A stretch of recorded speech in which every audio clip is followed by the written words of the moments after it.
Assalamualaikum warahmatullahi wabarakatuh. Kembali lagi berjumpa dengan saya, peserta Latsar CPNS Kabupaten Banjar tahun 2021. Saya Ahmad Fikri Rijani SPD, Angkatan 18, nomor daftar hadir 14. Widya Suara Ibu Girianti Caturlestari AKSMM, yang diselenggarakan oleh BPSDM Daerah Provinsi Kalimantan Selatan.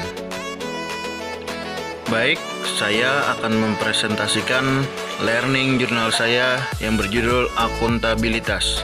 Selamat menyaksikan. Akuntabilitas.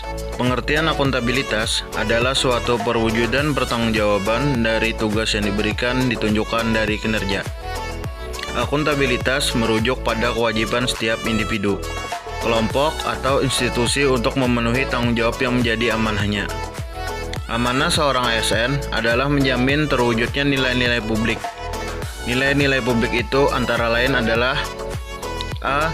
Mampu mengambil pilihan yang tepat dan benar ketika terjadi konflik kepentingan antara kepentingan publik dengan kepentingan sektor, kelompok, dan pribadi. B. Memiliki pemahaman dan kesadaran untuk menghindari dan mencegah keterlambatan ASN dalam politik praktis. C. Memperlakukan warga negara secara sama dan adil dalam menyelenggarakan pemerintahan dan pelayanan publik. Dan yang terakhir D, menunjukkan sikap dan perilaku yang konsisten dan dapat diandalkan sebagai penyelenggara pemerintah. Berikutnya, aspek-aspek akuntabilitas mencakup beberapa hal berikut, yaitu pertama, sebuah hubungan. Kedua, berorientasi pada hasil. 3, membutuhkan adanya laporan. 4, memerlukan konsekuensi. 5, memperbaiki kinerja. Fungsi utama akuntabilitas. ASN perlu menjadi pelayan masyarakat dengan mengenalkan nilai-nilai akuntabilitas untuk membentuk sikap dan perilaku ASN dengan mengedepankan kepentingan publik, imparsial, dan berintegritas. Akuntabilitas publik memiliki 3 fungsi utama menurut Bopon tahun 2007. Yang pertama, untuk menyediakan kontrol demokratis atau peran demokrasi. Kedua, untuk mencegah korupsi dan penyalahgunaan kekuasaan atau peran konstitusional. Yang ketiga, yang terakhir, untuk mengingatkan efisiensi dan efektivitas atau peran belajar. Tingkatan akuntabilitas dalam organisasi meliputi: pertama, akuntabilitas personal sebagai pondasi untuk 4 tingkatan di atasnya. Karena berfungsi sebagai pondasi, maka yang dibutuhkan dalam akuntabilitas ini adalah 4 hal: kejujuran, integritas, moral, dan etika. 2. Akuntabilitas individu, hubungan antara individu dengan lingkungan kerjanya.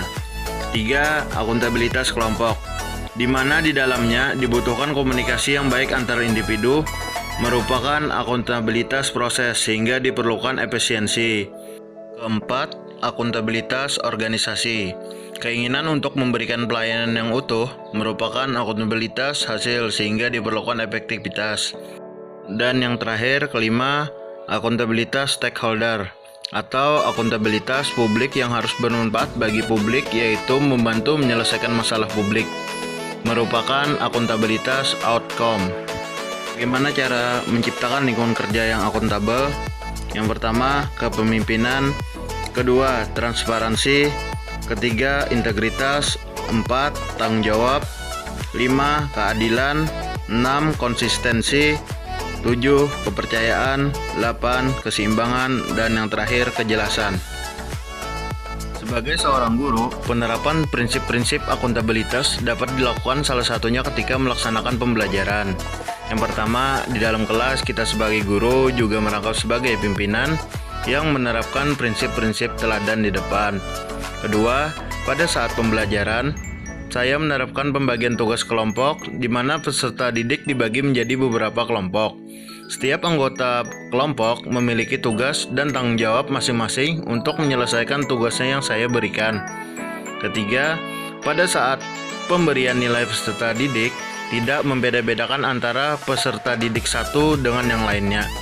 selain dari hasil tugas ujian akhir semester, ujian tengah semester, dan proses pembelajaran, sehingga semua mendapatkan penilaian yang adil dan objektif. Yang terakhir, keempat, pada aspek transparansi atau keterbukaan informasi, di akhir semester kita memaparkan nilai capaian hasil peserta didik yang merupakan akumulasi dari nilai tugas, praktek lapangan, ujian tengah semester, dan ujian akhir semester. Peserta didik diberikan waktu untuk melakukan koreksi serta melakukan perbaikan terhadap nilai yang mereka dapatkan. Sekian presentasi dari saya. Terima kasih. Apabila ada salah-salah kata, mohon dimaafkan. Wassalamualaikum warahmatullahi wabarakatuh.